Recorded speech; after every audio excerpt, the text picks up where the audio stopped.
Good evening, ladies and gentlemen, boys and girls. My name is Moromola Olua Abiola, and our theme for this 2023 PYP exhibition is Sharing the Planet. Did you know that the way a child grows physically, emotionally, and socially depends on its environment? Now you must be wondering why I went into this. I went into this because my focus is on child's well-being. My central idea is human actions may impact the well-being of a child.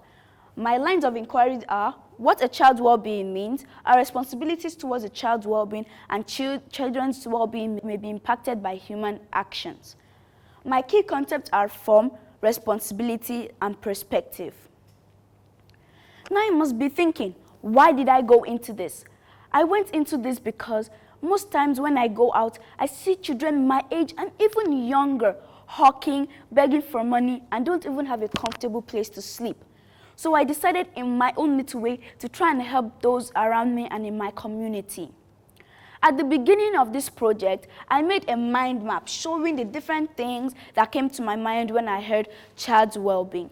Some of them were safety, protection, good food, health, and so much more. Then I looked into the actual meaning of a child's well-being, which can be defined as the state of comfortability and happiness physically, emotionally, and socially. Then I went to the types of a child's well-being. The types of a child's well-being can be physical, it can be emotional, it can be mental, it can be educational, and so much more. That concluded my first line of inquiry. Then I went on to my second line of inquiry, which is our responsibilities towards a child's well-being. To go further into this, I interviewed Dr. Mercy Longahu, and she told me that at least 1 in 3 children is not growing well due to malnutrition, and at least 2 in 3 children are not being fed the minimum diet they need to grow. So what she does as a nutritionist is to collect evidence of malnutrition, list them, and hand them to the government to help them start. And she encourages us to please help to try and provide enough nutrition for little children around us. Then I interviewed Dr. Adeleke, the head of the IITA clinic, and he told me that many cases are not being reported in the clinic. So what he does as a doctor is to get children and their families, educates them on how to create a safe and happy environment for a growing child. And he advises little children to please speak up when there's any case of maltreatment. Then I wanted to see what the legal aspect had to do with a child's well-being, which is connected to my third line of inquiry, which is children's well-being may be impacted by human actions. I interviewed a parent who is a lawyer, Barrister Adebanjo, and she told me that a child's well-being is governed by many laws.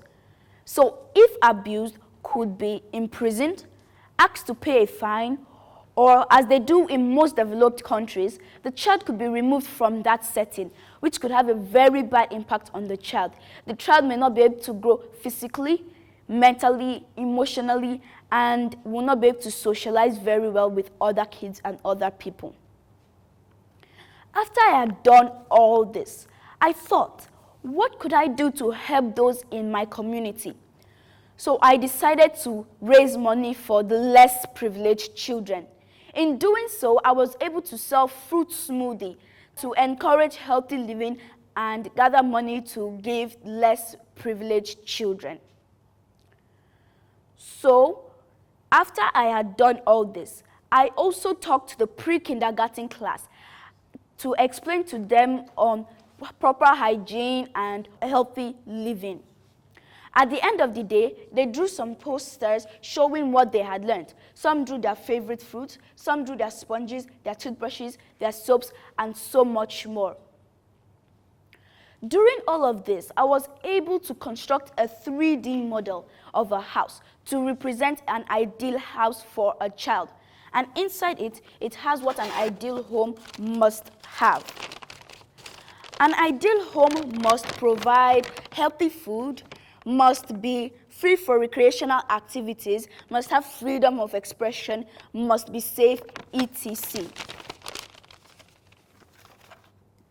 In conclusion, he who has health has hope, and he who has hope as everything. So for us to raise future leaders, we need to raise healthy leaders. So your child's mental health is more important than their grades. So let them be creative. Let them play often. In short, let them be children. These are Arab proverbs. Thank you.